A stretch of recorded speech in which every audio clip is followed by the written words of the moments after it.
That's one of the things that the Nazis did. They labeled groups of people and they attached attributes that were negative to those groups of people. All right. Welcome back to another episode of the I Didn't Read Your Book podcast. Today, Blaine Pardoe, Blue Dawn.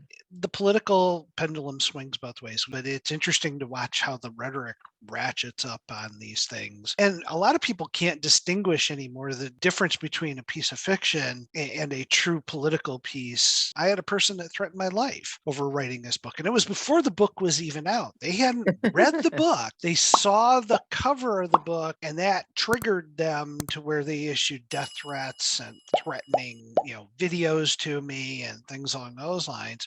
I had to get the police involved. I had to get a protective order. In a million years, writing a piece of fiction, I never anticipated that. Now, I've been threatened before because I write true crime books. I've had death threats before. I have sat across from killers and had interviews with them.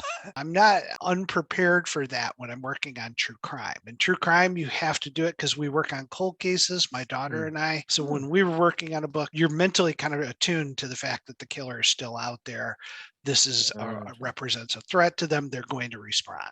Totally agree with that. Understand it 100%.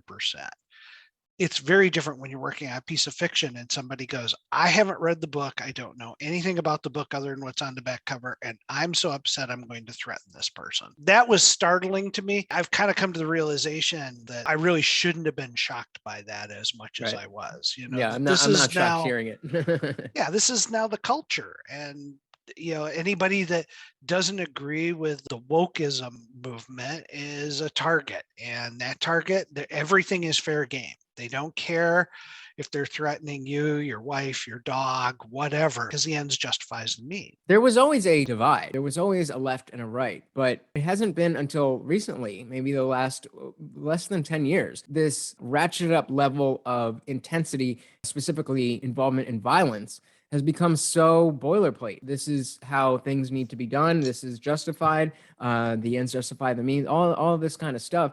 The first time I really remember it becoming like a mainstream thing, I think was around 2016. That guy, Richard Spencer, who's like a real avowed white nationalist. He was doing some interview on the street and somebody just came up and punched him in the face, and that went viral, and the whole punch a Nazi meme went viral. And I was like, how about don't? Like, that's not what we do. Civilized that's what the Nazis do. That's why we don't like them, right? Am I crazy here? And people just were like, no, they're Nazis, so we got to take them down. And as you get older, then you realize that, well, you can't just sidestep all of this. It comes to your doorstep. And so if you don't have some level of at least awareness, not even activity, you don't even have to be an activist. You don't have to be, super involved in the goings on, but to at least be aware is becoming increasingly important, because the tactic now is to change the language to, instead of you have to agree to be on this side or you have to agree to be on this side, it's if you don't agree that you're on this side, you're automatically on the bad side. That's the switch that I noticed. The politics was getting worse and worse. People want to attribute to racism. I don't think that was it. When Barack Obama was elected, my personal opinion was the man was our president. I don't have to respect the man personally. I don't have to even like where he stands politically. I respect the office. Didn't run around saying horrible things about Barack Obama when he was president, because I honestly was like, look, I'm going to give this guy a level of respect he has clearly earned. We went to the next election, and there were two aspects in the 2016 election that did it. One was when Hillary declared that anyone that supported Donald Trump was in a basket of deplorables that were beyond redemption, literally drawing a line and saying, look, these people are evil, they're horrible people, and there's no redemption for them. That was stage one. And then when she lost the election, almost always you have a concessionary approach when you lose. It was a hard-fought campaign. We didn't win, but I throw my support behind the person in charge. Hillary came out and said, resist. That became the mantra, was we're not going to work together. We're going to, doesn't matter what he's doing. There was no level of respect for the office or the man at that point. And we also saw for the first time in our history kind of a weird alliance between big tech, the mainstream media, and the extreme left kind of conspiring to craft narratives, to eliminate narratives from even being discussed, to censor groups of people. I think that's bad. When I hear somebody scream Nazi, first of all, you clearly have no understanding of history. Second, you don't know me well enough to know that I'm not a Nazi in any way, shape, or form. And that's one of the things that the Nazis did is they labeled groups of people and they attached attributes that were negative to those groups of people. The people that tend to scream those labels tend to actually emulate those labels. And I see it in religion all the time. You always had Jimmy Swaggart, Tammy Lee Baker. The people that were the most pious were the ones that were stealing money, sleeping around.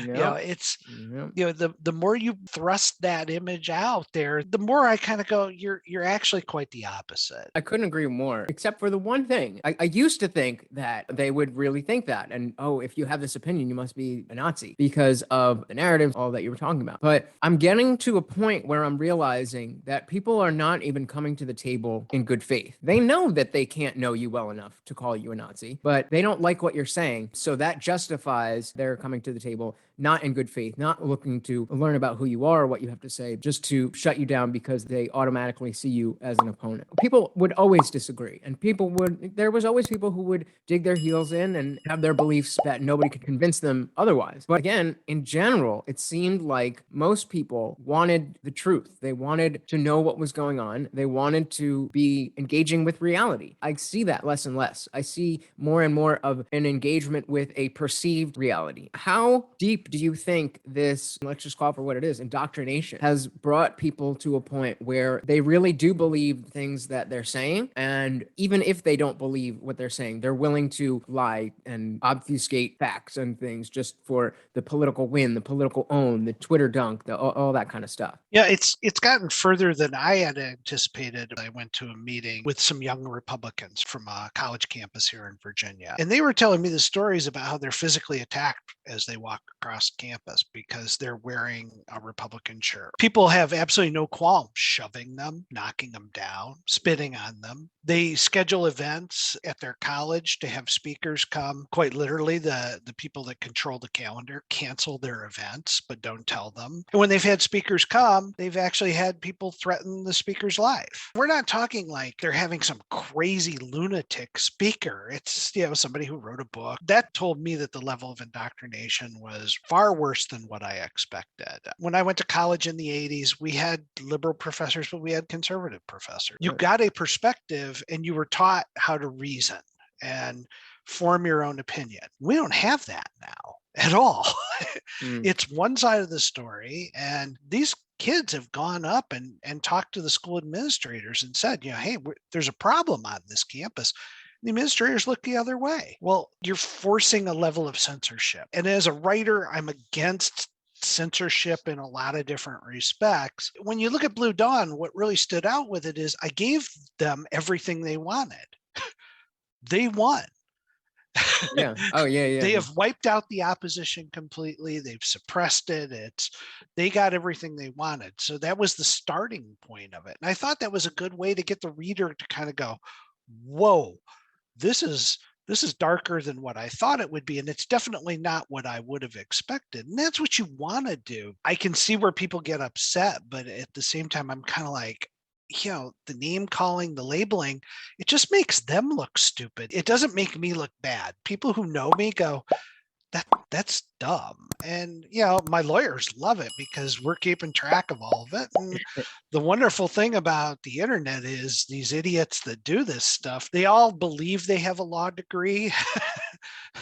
They have an internet law degree, I guess you'd call it. In reality, the law really is on your side. And, I can be a cranky old man sometimes and more than willing to spend the money to make someone's life miserable if they're going to threaten me or malign me.